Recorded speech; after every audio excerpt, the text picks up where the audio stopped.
watching a YouTuber that does like, okay, well, I guess it's on the podcast now because I'm sitting down. That's when the podcast starts. That's when the podcast starts. Are sitting. Actually, for the last few episodes, you've started it like right as I've sat down. It's always funny. Yeah. I'll watch like a mechanical keyboard YouTuber and they'll get the mouse and like click it in front of the camera. And I'm like, how in the world does that? You don't know when your finger's pressing down to make the sound.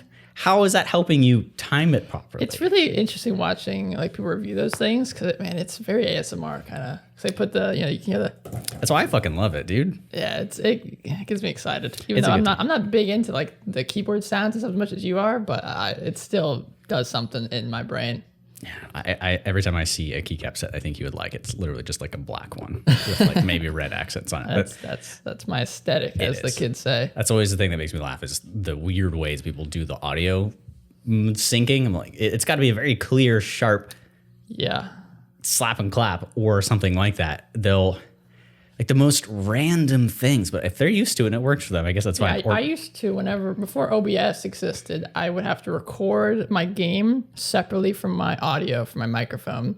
And so to sync them together, I'd open up a menu and just say closing in 3, 2, 1, and I'd close the menu. And then that would be how I synced everything together. The things we do when we don't have everything. Back in the day, man, D&D was simpler. Yeah. It's a lot simpler. You just got some friends together, whatever they were. Some dice. What are those things called that Gary Gygax ran? A dungeon something. It's not a dungeon called Classics. That's what they are now. That's what they are now, but that's what it was back. It was just D&D, right? They had magazines, too. I think they were called, like, Dungeon Crawl zines. We made it. I don't remember. We're time travelers. They had some magazines you could order, and they'd have, like, adventures and crap in there. Okay.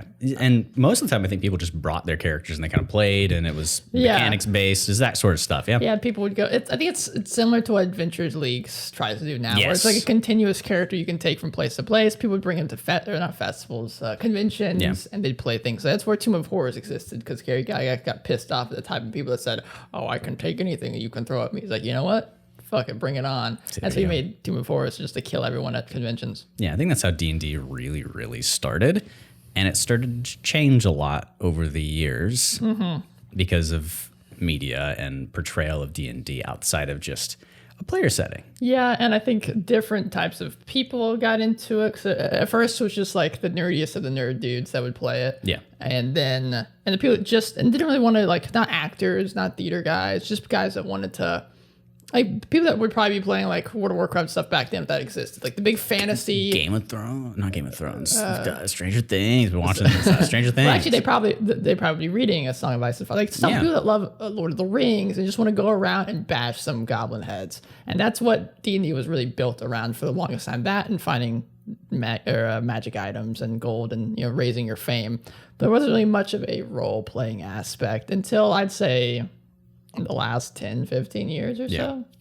There's probably some stuff every now and again there, but it's just that desire to make it feel a bit more real. And I think there's now two groups of people around this whole idea. And when we were talking about what we wanted to do for the next episode, we didn't have anything set in stone, and Ryan just shot me a video. And by the way, he's Ryan. Oh, yeah, he's Braxton. This is Dungeon Crawl, and today we have a cat on the table. Actually, perfectly in the view there. Every day we usually have a cat on the table that we record. And Ryan shot over a video of 9 things pro DMs do that you shouldn't. And what a title. It was in my YouTube recommendations. Yeah. And I was excited because I clicked on it. I was like, you know what? I think, because I watched Critical Role, I've seen a little bit of the Adventure Zone and Dimension 20. And like, I love watching these. And I'm like, there are some things that I probably would not recommend people to do. And I watched the video and I actually disagree with most of the stuff he says. Like, this is actually not what I would think. And obviously, everyone has their own opinions on this topic, but I thought this would be interesting for us to discuss as well. I think there's an issue when you discuss this sort of thing. I believe overarching, he just wanted to make a stance and stick to it. Yes. And was playing a sort of character for his channel. This is good advice for people who play this way. Yeah, and I don't, like, there are even some points that he mentioned. If you guys look at the video, we just said the title. I don't want to shit on him because it was a great video. I subscribe to him. I think he makes good content. I just happen to disagree with this, and I think he welcomes some disagreements in the comments and stuff.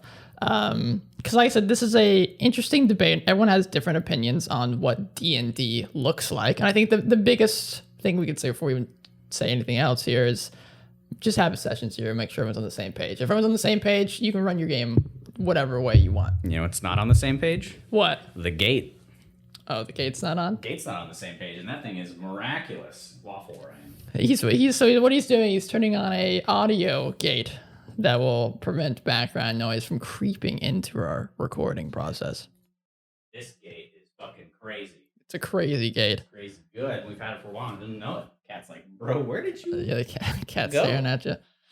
Yeah, so I like I said, I love this guy's stuff, and everyone has different opinions. And I think, again, the main crux of the issue, just hold a session zero. If I'm more of a role play kind of guy and everyone in my party or would be in my party are not, then I can either get a new party before we start playing, a new group of players, and say, hey, we are like, a Tinder date, I don't think we really match.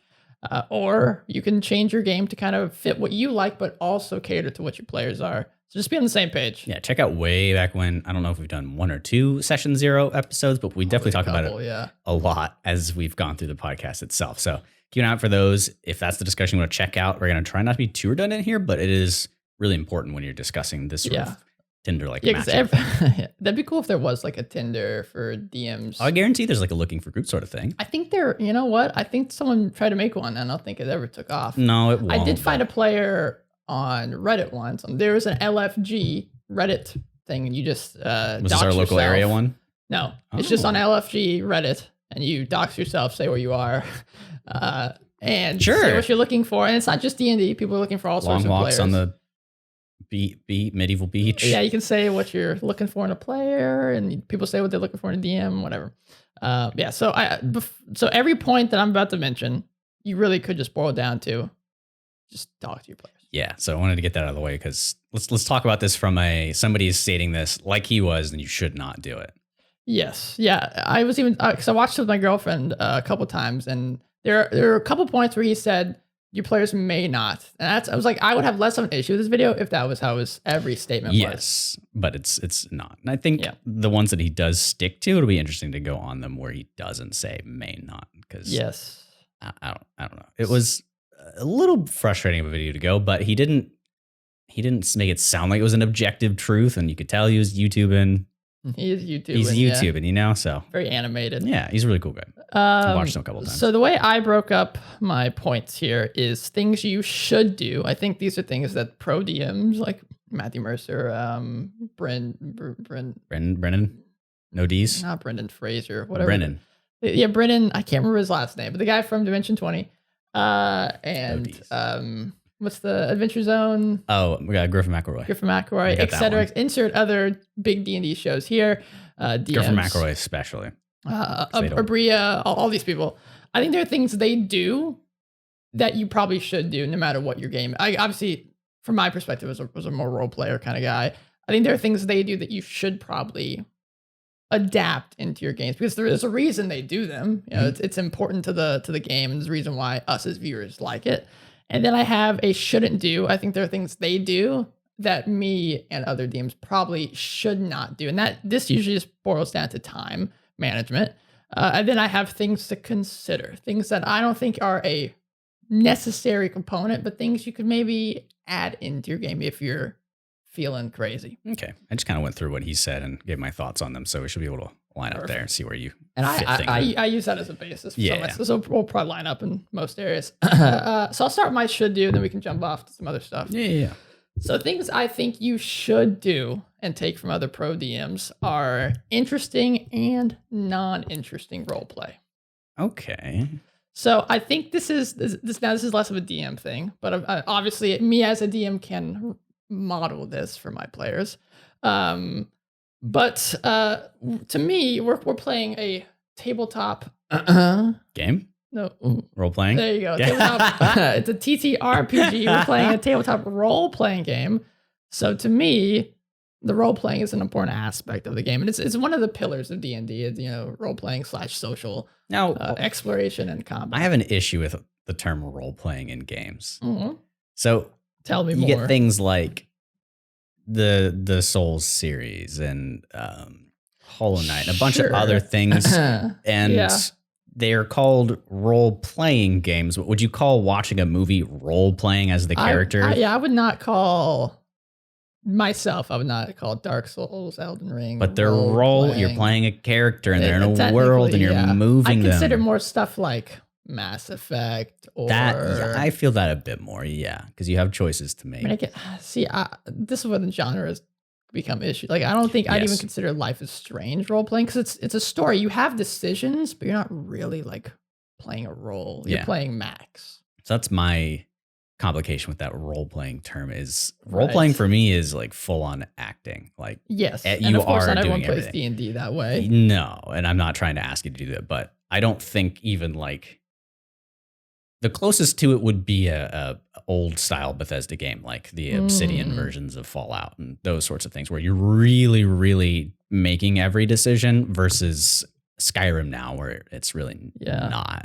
I don't know. So when you're playing Dungeons and Dragons, I feel it's okay to not make it role playing at all, but make it like that Dark Souls mechanic thing. But I do think what you're saying about interesting and non interesting role play addresses that, and I think it makes it.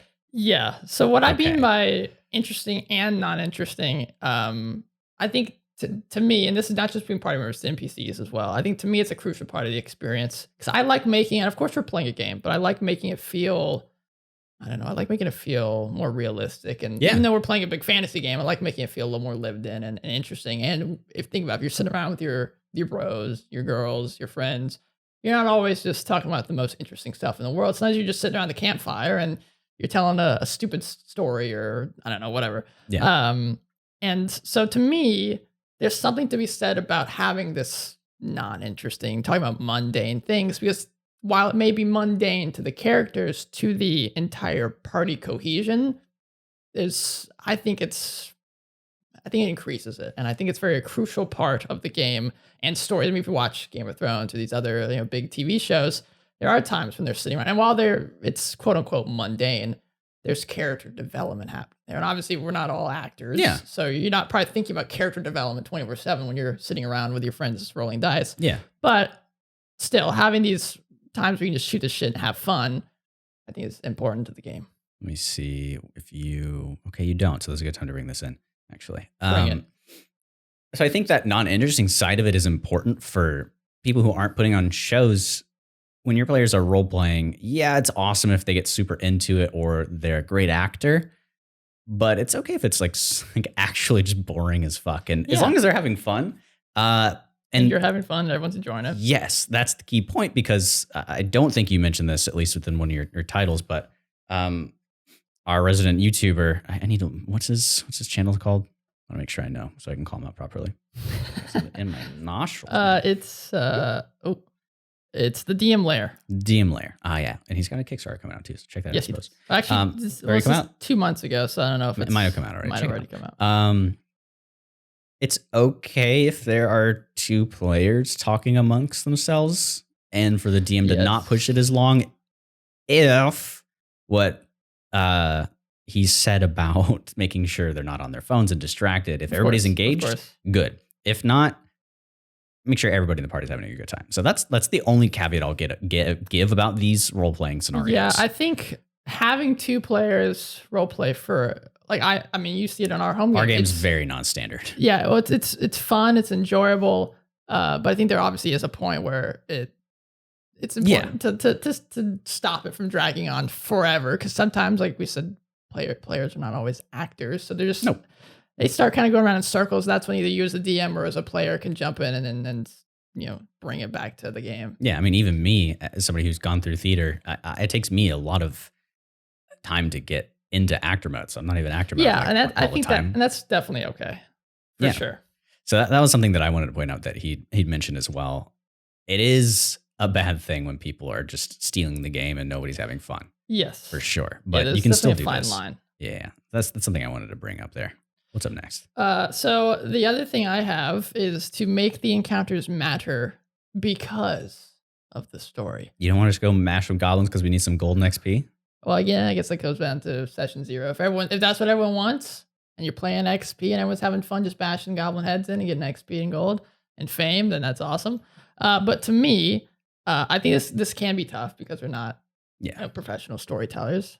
Maybe we are, but I'm definitely not. You've done it enough. I'm cool. I'm not. If you're not, I'm not. We're not professionals. We might enjoy writing, but we're not professionals. But if you can make your story good and interesting, then the encounters that follow it will carry that same weight. So like weaving your encounters, whether it be social, combat, whatever, exploration throughout the story, that makes it gives those encounters a reason to be. This is why I've never enjoyed random encounters. I know random encounters can be helpful and important to the world, but I think random encounters with a purpose is different. So I like making my own random encounter tables that might fit the Not world. entirely random, but it's random within the area and they make sense. Exactly. Yeah. I think every encounter they don't have to be like super crucial to the story, like be like mind blowing. So everything is like a gigantic plot point. So that can be a little annoying. But to have every encounter tell the players something about the world. We've talked about this before, but like the example I always give is the goblins are attacking a village or something, and you go kill the goblins, whatever. And then you find out that the reason they attacked the village in the first place is because they're originally from farther up north, and where they are originally from has been like the prairies are burning. And they're destroyed, so they had to migrate south, and the southward region has a village, so they attack the village because they gotta get food. And so you can connect the dots, and be like, okay, the players are then thinking, well, why are the prairies burning? Okay, let's go up there and investigate. Then up there, there's dragon that's burning stuff, and then you connect things. Yeah. So while it's not super crucial to the story, it's at least telling you something about the world. Or there's a bunch of bandits that are robbing people on the road, but they're just normal peasants that the players found out that their town was destroyed by something. A common situation with that when you're trying to build a story and give your players a lead, hey, they just want to kill goblins, get some XP. Oh, I'm going to make it have this background. If they pick up on it, they can pick up on it. That's a good way to, if your players are not super into story and stuff, that's a good way to maybe drop little seeds. If they don't, maybe it'll role play them as the type of tough character that really doesn't give a shit about your problems and wants to go make some money like Goblin Slayer. And that's just how it happens. Guts-esque. Yeah. So that can be fun. Now, you're going to have to be careful. Try not to railroad them too much and be okay when your plans aren't followed on. Because sometimes groups get together and they're just, these are the people you want to play D&D with, and you didn't want to play the same way. So that's a way I think you can try and work around that and test things out and try to get them interested in role playing, because we're all people. I think every person, unless they're like super, super introverted and anxious, wants to role play and act a little bit. I will go to my grave saying I think D&D is for everybody. Yeah. It's whatever you make of it. I would Pathfinder the same way. It's whatever you want it to be. Being a person, man. That's something that interests me. You can always make everything have a reason. It doesn't have to be massive, like Ryan said. The little story he gave is a pretty good one. So, yeah. And then now this one kind of ties into the last one, and this is probably easier said than done, but create an interesting and engaging story. I feel like what you just said, hey, let's go kill some goblins. They're moving. Sure, that's engaging. Why do we care about goblins are moving? Well, their whole home is fucking burning. What the hell's going on over there? Well, there's actually a village right next to it and a bunch of other people that, hey, that's my mom. I think we said this in like how to make good villains or something, but I always like plotting from like kind of like where the chicken, no, not the chicken, like the rooster making bread and the you know what I'm talking about? What the hell is going on? The like she tried to get a bunch of people to make bread with her and no one joined in. What? It's an old like fable or something. I don't know. But my point being, I always think of it like I'm making food so you got the bread, right? Yeah. And you got to figure out where the ingredients came from and then how the ingredients were created and or like brought to you. So there's a whole, I don't know how bread's made, but that's an example. And so I connect that with a villain where I say the villain's doing this over here. Okay, so what does he need to get this accomplished? And you kind of trace it backwards. Okay. And that's how you can start with the goblins are attacking a village because this happened, because this is happening, because this guy ordered this guy to do this, and he knows the goblins. And so it can eventually all connect. It doesn't be super like Game of Thrones level of drama and intensity, but at least can have some sort of intrigue and interest to it. Because the reason we love watching these D&D shows like Critical Role, Dimension 20, Adventure Zone is not only the character interactions, because those are also fun, they're actors, whatever, but also because the story is intriguing and interesting. It's interesting to know what's going on, and the story is interactive. It seems like the players have they're not just characters in a pre-written story, just like your players should not be. They're co-authors in creating this expansive world, this expansive story. Yeah. there should be lots of decisions and choices for the players to make, and they should care about making each one. And then you go back to the drawing board and say, okay, the players did this, wasn't ready for that. Okay, let's figure out. So that would then snowball into this. It's gonna be a lot of that, by the way. Yes. Instead of, because I think that's when railroading, I want to have an episode of railroading at some point too, because that's where railroading comes in, where you have the end point in mind as a DM, and the players do something that you didn't prepare for, and you still shoehorn them back in that direction. Well, let's adapting. Talk about that just a small amount, because it still goes within this interesting story thing. I'm gonna not do any spoilers for Attack on Titan. If you've seen up to like one of the big reveals about how like the world actually is within that. Like in the latest season. Yeah, maybe just like for a minute, fast forward a little bit, but I'm going to keep it really, really vague. Monkey DM, my God, do I love that guy. He makes a TikTok like every single day. And one of his recent ones was about how to put the Attack on Titan plot structure into your game. And I was like, well, that's a lot of things. And he wasn't really talking about the foreshadowing and the plot reveals. It was just the overall structure. Your group of people are trying to kill a pure evil. Groups of characters are just really trying to get rid of a conventionally wholly evil thing in your world. And whenever they're finally fighting them, and this bad group of thing is like an evil king or something, anything is trying to destroy your village, let them really make them hate those characters. And then it flips around and you're finally going out to destroy the evil thing's location and introduce their humanity and show that it's not just them being evil things killing you, but there's a piece of the information that turns your players into bad people. I think the easiest way to do this, obviously, through war. Yeah. And Critical Role's second campaign kind of does that. Humanizing the other side of a war is, I guess it's in some ways a cliche, but it's a cliche, but it's very good. Yeah. It's very impactful and powerful. Well, it's interesting with Attack on Titan because it was very just people with guns and weapons hitting each other.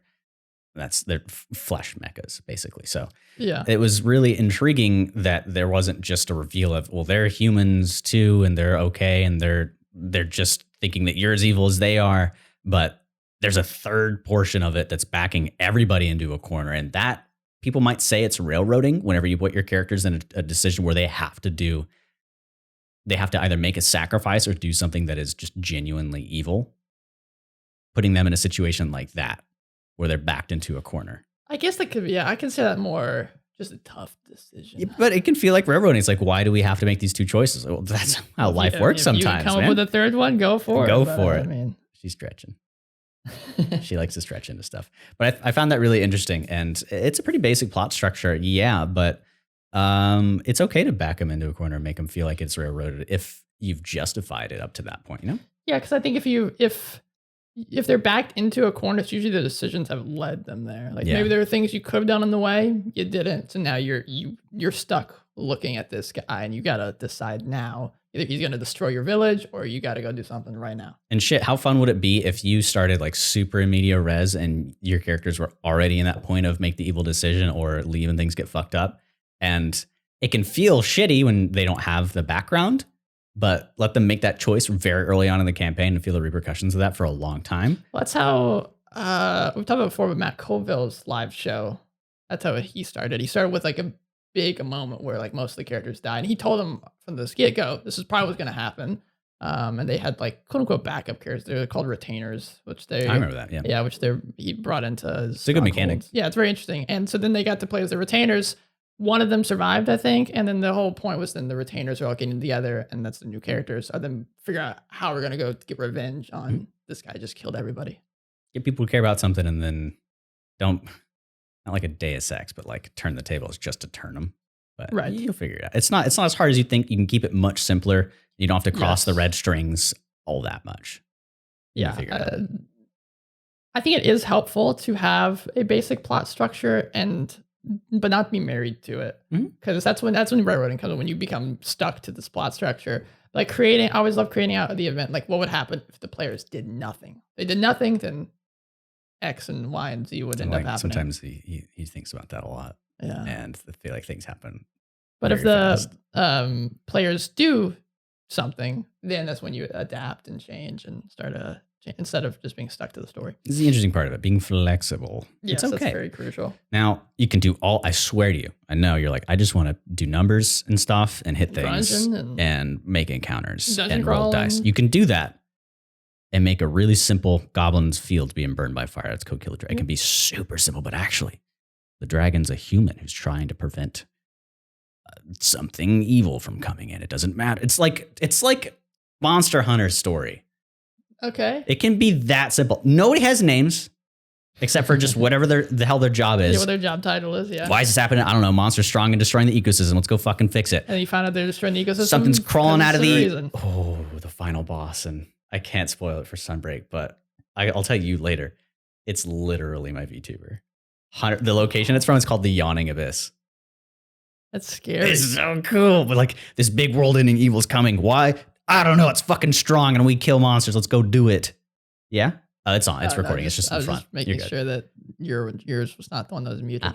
No, you're not. Yeah, we're good. Yeah. So it can be super simple. Monster Hunter throws some text at you. If you actually read any of it, it's just thing is coming, destroy stuff, eat things. And you're just playing. You can still do this stuff. Even just if they just want to play. Dark Souls is not a good example, but you don't have to follow the story at all. No, yeah. And then if you that's a great watching example. A bunch of lore videos on YouTube, you're like, oh my God. Now don't get scared because Miyazaki does have shit. There's entire areas in Elden Ring that you can just miss that are really important to the background story, like all the swamp areas and places underground. Bloodborne too, yeah. Yeah, you could entirely miss them. And is he sad that people don't see it? Maybe, but I think he likes that. Yeah, I think he does. And his swamps. Don't let him make swamps. No, too many swamps. Okay, so that's things you should do. Now, should I jump to shouldn't do or consider first? I feel like consider then shouldn't do would be more of a better like route, but I think shouldn't do. I think it's like here's things you should do. Here's things you shouldn't do. But consider this. Okay, all right, yeah, let's see that. Okay, so things you shouldn't do, and before you start typing your comments, let me finish. So you shouldn't do, all I have written is lore and world building, but there's more to that than you should not ever do lore or world building. But in these D&D shows, right, the DM often spends a lot of time on the world building, the lore. There's a ton of history. Mm-hmm. And trust me, me as much as the next guy, I love writing that stuff for my world too. Yes. It's all well and good, especially for shows, because that's where the excitement and wonder about the viewer experiencing this world is. It's fun. And Brendan even came out because he DM'd for some Critical Role, like small little. Yeah, it was weird when I saw him on Critical Role. I was like, wait, he's not the Critical Role guy. The other guy's the Critical Role guy. But he said that he thinks Exandria is like the best fantasy setting ever. He might just been saying that next week because he wants to DM more for them, but he really enjoyed getting to play in that world. We're getting to run in that world. I think it's fantastic to do this for your home games, but we are not professional DMs. No. This is not our job. We're not doing this for a living. And so spending as likely as much time as they are, it's just not practical. They're getting paid to sit around and plot and make cool world building and lore. So if you're putting that much time and effort into, you as a DM watching this video, are putting that much time and effort into your world building and lore, I think it could be better placed elsewhere that the players would more enjoy and experience. Because if you create, and we talked about this when we interviewed Jesper Schmidt and Autumn Burt, the two fantasy authors. Please go give the video a watch.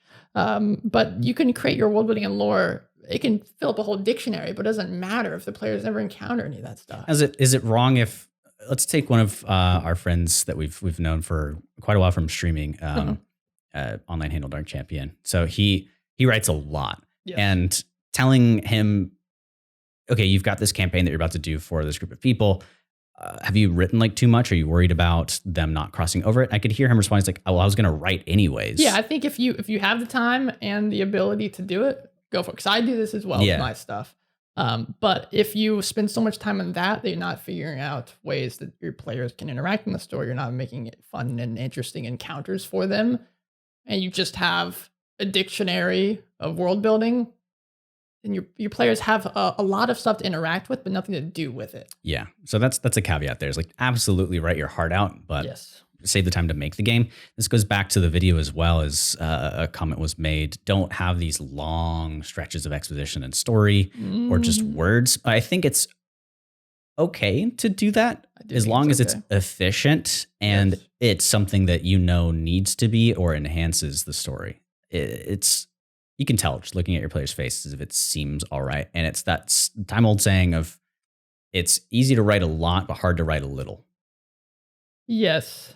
Yeah, that's the whole point of like editing your work. Yeah, making sure that there's not too much fluff because I'm terrible at. Yeah, I think if you're going to write a monologue or intricate description, read it out to yourself at least once or twice, how you would read it out to your players. And if you find yourself going, holy shit, this is okay. If there's a word. I've done that a couple of times. Yeah, if there's a word that doesn't have purpose there, and even if it's simple, I was talking with a friend before, there's a lot of words in our modern day language, like just or like I just wanted to do this. Take that section out, like little words that really don't adjust for it whatsoever. Can be great ways to make it not as long for your players, but you'll figure it out. You can really look at their faces, keep your eye out of the screen for just a second, and you'll know what they like and dislike. Yeah, I think it's important too, because I do actually have kind of this, so I'll talk about now in my things to consider section, that if you do have it written down somewhere, you're not just, staring at it, not looking up and seeing your players like nodding off to sleep. Especially if it's if you find yourself like flipping multiple times and your players don't give a shit, then you probably should stop. But if you and your players are heavily invested into this story, into this world and the NPCs and despise your villains with every step that they take, then I definitely would consider bringing in villain monologues or NPCs monologuing about something or intricate descriptions about the battle that they're watching in front of you, stuff like that, because it can really be impactful. There's a reason that we see these in movies, plays, D&D shows, because they can be impactful, emotional, add a lot to a scene. But the caveat being, if you can't do that well, then it might not be worth doing at all. Yeah. Yeah. With in moderation, I think that is the best way to put it. Yes. Your next one, though. For shouldn't do? Yeah. Yeah. So this one is you shouldn't do battle maps. I feel like I could do like a No, keep going. You can't just leave it at that. I know. I feel like I could do like some really exciting like clickbait. You shouldn't do battle maps. I'm already heated right now. So this is very similar to my last point about world building and lore, is that shows like Critical Role and Dimension 20 have incredible maps and miniatures. I mean, you see that level, no. You see Dimension 20 whenever like because they have those maps already pre-made, and Critical Role, he has people and companies and small businesses that are dying to make it for them. Oh my god, yeah. I mean, like Matthew Mercer, he like prepares, and I don't know if he still does. I imagine probably even more so now. I know he used to prepare like 5-6 different maps just in case the players went a different direction, and he has them sitting next to him, and so they went here, pulls it out, takes like this. My god, the amount of time not sustainable for the normal and it's person. all like Dwarven Forge stuff, so it looks immaculate. My god. So I can only imagine the time, effort, and money that goes into making them. And they really are like works of art. They're beautiful. If you see the final boss of Critical Role Season 1, that gigantic miniature just blows my mind. It's gorgeous. So while this is all well and good, if you have that kind of time and money, go for it. I watched this video. I think I shared it in our Discord. That was this same D&D campaign that's been going on for, I think he said like 40, 50 years, for a long time. Yeah. It's now it was a little clickbaity because it wasn't a single campaign. It was the world. It was basically the world. Yeah. It was the same DM. It's like what I say for yours. It's been going on for 7 years. Yeah, exactly. It was the same world and the same DM, and he would add players, and he's like multiple games going on the same world, and it's fascinating. But he loves the miniatures and the maps. He's got like gigantic stuff. He's got like those train miniatures that you see like have like mountains and stuff around it, and he has like those full like foam areas that has gigantic. It's gorgeous. So if you have the time, the money, this is what you love doing, just like with the lore and world building, knock yourself out. But I think there is something to be said about just writing lines on a checkered map, having a couple minis, or just having coins and for miniatures, whatever you have, just to represent what's happening in front of you.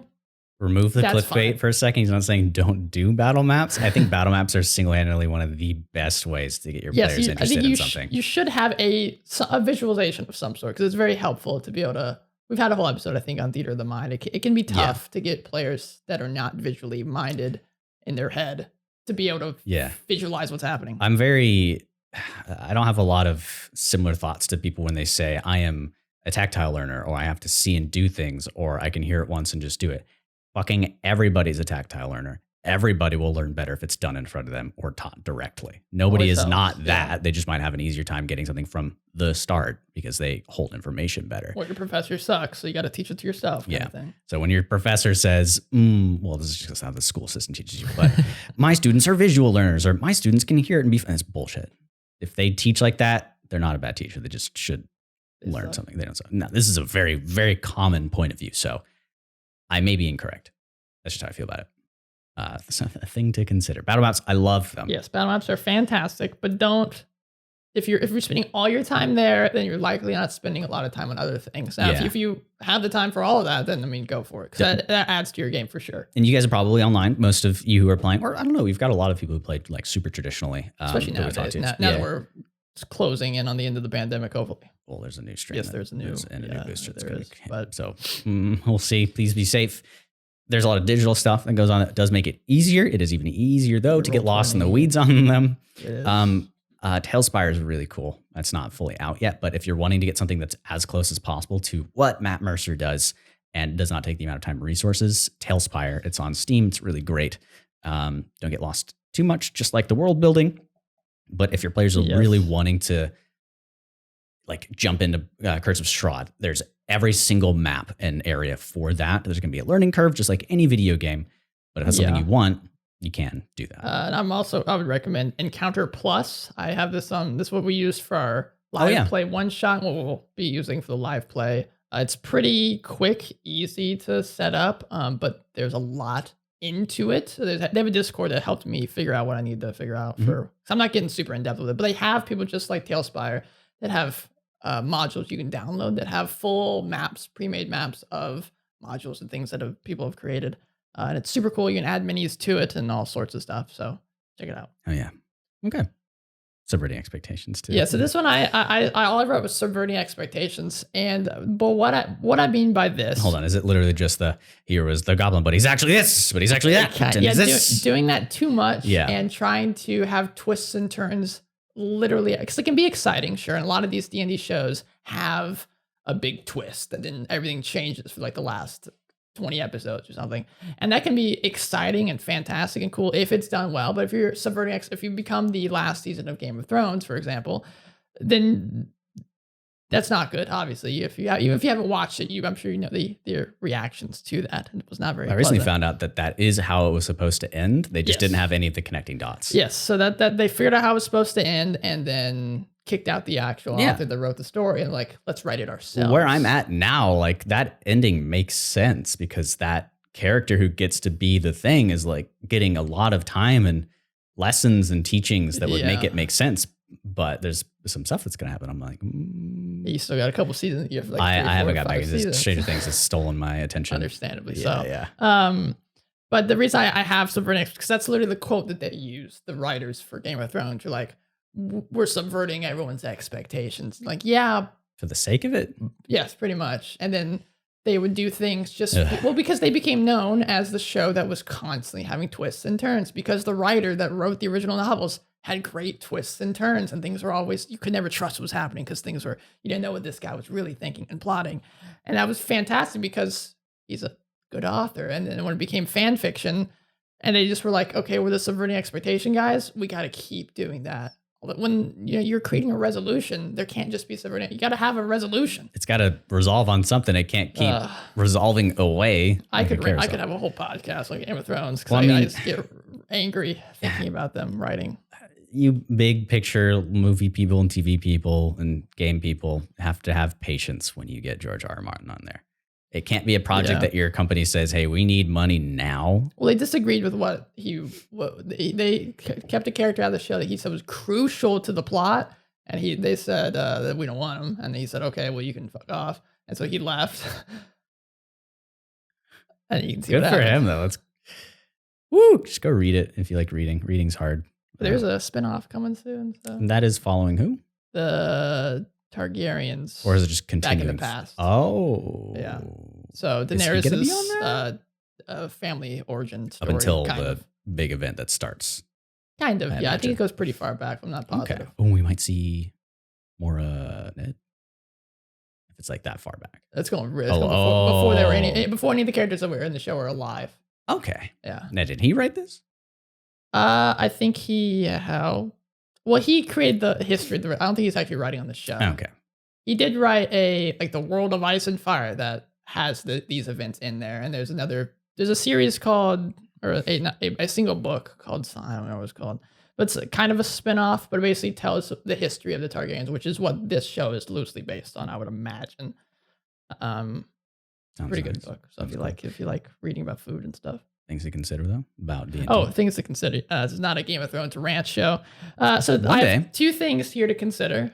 Things that I think are not super important, but things you should possibly consider adding into your games. We already kind of talked about the monologues and intricate descriptions. No, we don't really talk too much about the intricate descriptions, but those are super fun, especially in magic item form. Magic item form. Now, there are people that don't read the descriptions on the weapons in Dark Souls like you and I do. Yes. Like you really, really get into them. I love them. But tie it to magic item, which is undeniably fun to get. Mm-hmm. And when your players see a massive bit of flavor text, man. Ooh. And I stole this directly from Matthew Mercer. He does this amazing for all of his players. Idea. I was like, this is fantastic. I see that little block of text that has a yellow bar on the front and a bunch of flavoring stuff. Or like think about Borderlands. You want to laugh your ass off and you get an item, whatever it says. Nothing makes your players more happy than like getting a magic item and then getting to like read all that it does. Positive reinforcement. If you want to start putting more writing in there, that's something to consider. But I think it is, because I don't think I always do a great job. I think it's definitely an art form, writing good descriptions, and it's tough because like sometimes I feel like I've crafted a really good description for an area, and then I read it out to my girlfriend. She's like, I don't know what you just told me. I'm like, oh shit, okay, let me go back to the drawing board. That's why I think you always need to read it out to yourself, maybe to someone else, because you could, because you can visualize it perfectly, that's why you're writing it. But then when you're telling it to someone, they're like, I'm lost, bro. Like if you're describing a big city, or like we had a drow city that I tried to describe. I love that. Intricate. And the way I described it was because they were seeing it on top of a waterfall. So you're kind of seeing it expand in front of you. And so I like expanding it, like writing it from the perspective of how you would see it. So you start kind of at the bottom, like, oh, okay, it's getting bigger. Okay, we only see the crust. Cavern. Yeah. That's it. We don't pick into. Oh, that's one of my favorite parts. I love the whole drow encounter. I think it was one of the clearest story arcs that we went through. Yes. This is really, really fun. We had a little bit of a thing going on because I think at that time our party or our group on its own had a lot of things we wanted to do. Yes. And it we was couldn't focus strained. on it. Yeah. You guys ended up figuring it out, but yeah. It was super and it added for some cool story moments because there's something in there that they could have done, didn't, because they were rushed, and then an undead dragon rose out of the ground. So. Yeah, and I just love the connection we got out of it. Like fucking bringing the drow back out of hiding and maybe changing their entire existence forever. Like, and would that have happened if they hadn't gone down? And I don't think, probably not. So the last thing I have to consider is large and intense boss fights. I want to say more often when this happens, it's because of us, not you. True. Well, because the reason why I even wrote this down here is because he mentioned that he is a big point for him. And he said to not have full sessions of combat. He even said, though, sometimes it just happens. Sometimes it just happens. Yeah, he said, I guess I'm misquoting him. What he says, don't plan a full session of combat. Which I guess then would lead into railroading. If you're forcing your players to have a full session of intense combat, and it just so happens the party would have killed the boss in like 2 turns, sometimes it's better just let the boss die in 2 turns. He mentioned the players are that badass. He always tries to make it fun, which is something you should always do, and tries to more often than not, make it challenging. Yes. And if you did those 2 things and they are having fun and it's the level of challenge they like, and it happens to go on for 5 hours and they're having fun. The way D&D combat's paced for me, I feel like a big fight will always last that long. Because, I mean, like 2 turns, if there's a bunch of stuff going on, that can last like an hour. Just talk to Koss about my exploit. Oh, his blender extravaganzas. Oh my God. And now, to be fair, it's definitely because both of you guys have given me an insane weapon. That's fair. Like, this is fair. Crazy shit. We got him on a very long leash. Yeah. But to me, like a big, full, intense boss fight can be the cherry on top to a multi-year long campaign or a big story arc. It can be done very well, but if done poorly, can very much hamper everyone's enjoyment and experience and drag a lackluster fight for the entire session, which is probably what he's referring to, that if you force this boring fight for longer than it probably should be, then no one's going to be having fun. No one. So consider adding them to your games if you think you have the time to make interesting and exciting and unique encounters, arenas, and options for your players to pursue. Not just kill the villain and then move on, but maybe kill the villain because they're about to do a big sacrifice or stop, maybe not even killing anybody, but trying to stop this from happening, then escape. That can kind of be a boss fight. Another monkey DM thing. He talked about how to play around Fireball because oftentimes it can be a tough thing for DMs to plan for as it builds around walls and it does all this sort of stuff. And he just says paper. Make your party need to retrieve some sort of piece of paper in this room. They might be a bit more hesitant about using a fireball. True. No, don't do it all the time. Your party doesn't care. Yeah, and he said specifically, let's not have a player versus DM situation. Yeah, but I think it's how interesting is that? Yeah, where the DM that did the I see a lot of monkey DM in costs actually, where you're not fighting against your players, but your players are so good at specific things, you can target these things to not try to kill them, but to make them think outside the box. Like I told him about your melee damage, lava shit, recoil damage when I hit people, and he threw that in the fucking one of the final my character's final boss, and I was like, I almost killed myself in one hit, and I was like, I have to do this. It didn't feel too bad because I gave it to the idea. And like, this is a thing that enemies will have. If you're sacrificing things, making the players think outside the box, it can be great. But there's a reason why D&D shows do these, because these big moments are impactful not only as a viewer, but as a player as well. Like if the big boss is who they thought was their parents for the longest time, and you're trying to stop them from doing stuff, and it's the first time you're encountering them and fighting them, or you fought them before, it can be a very cathartic moment.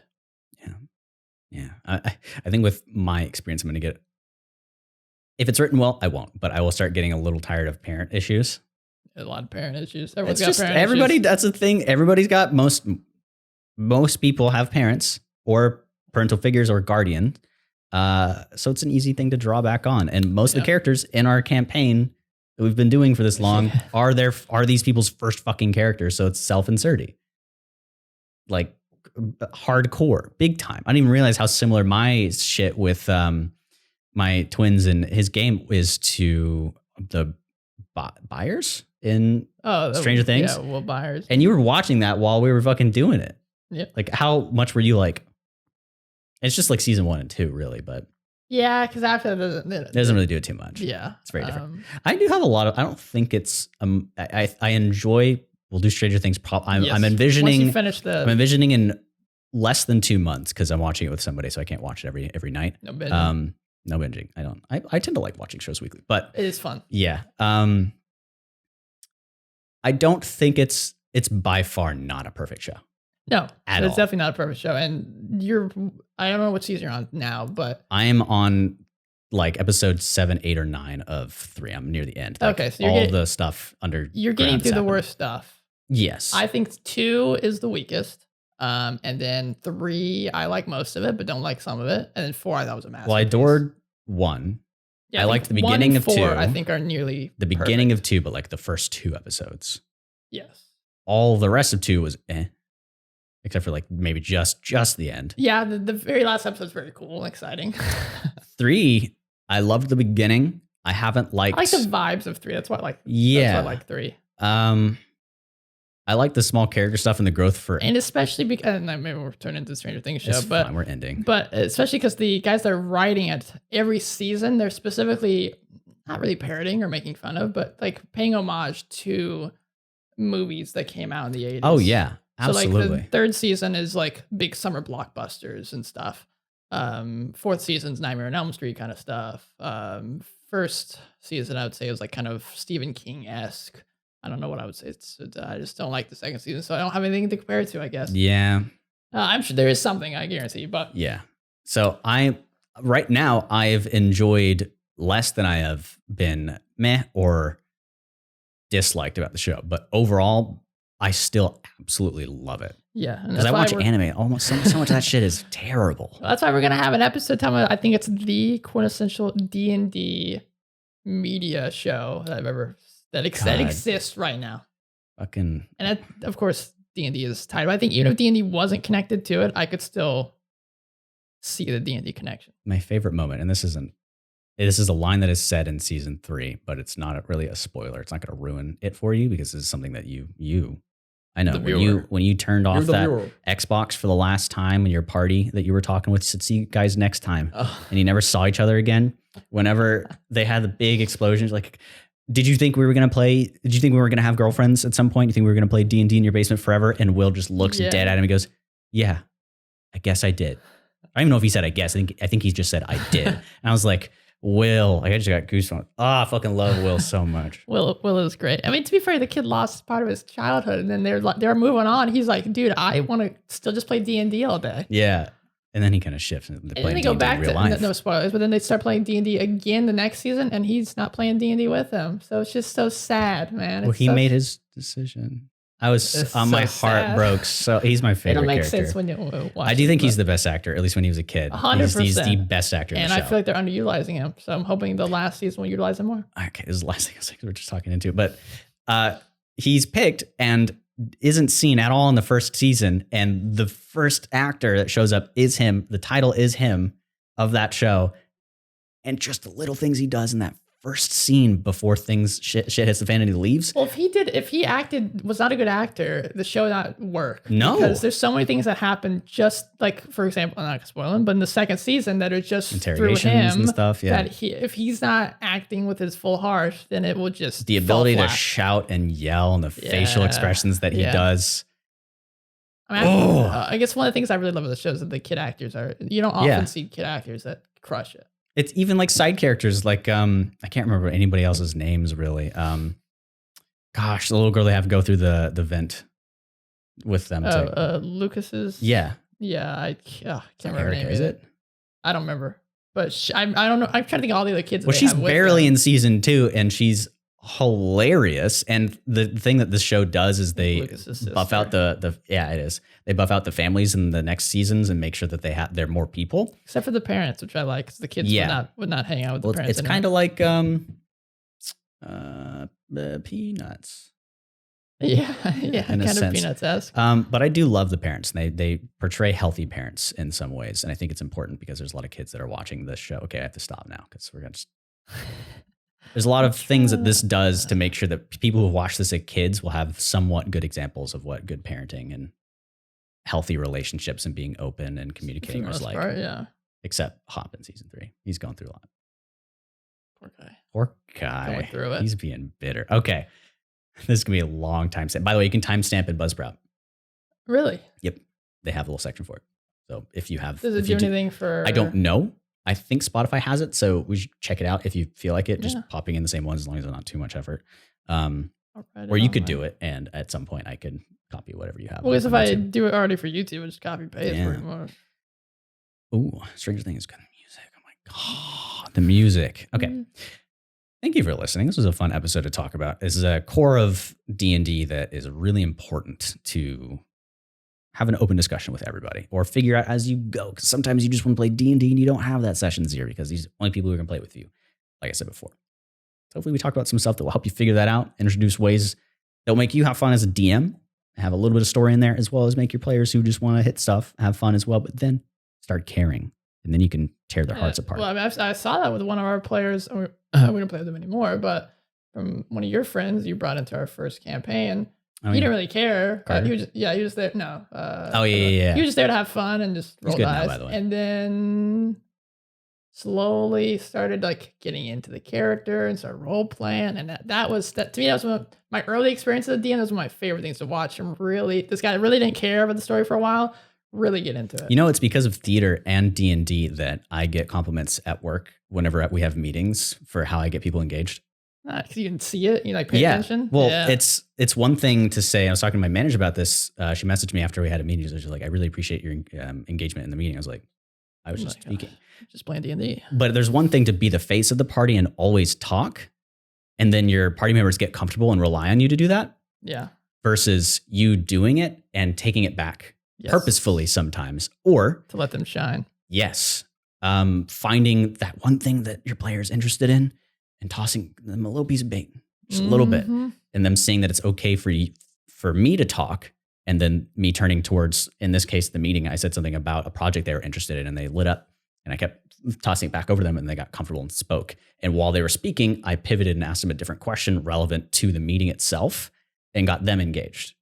You can do that with D&D. I mean, if you think about it, the world is D&D.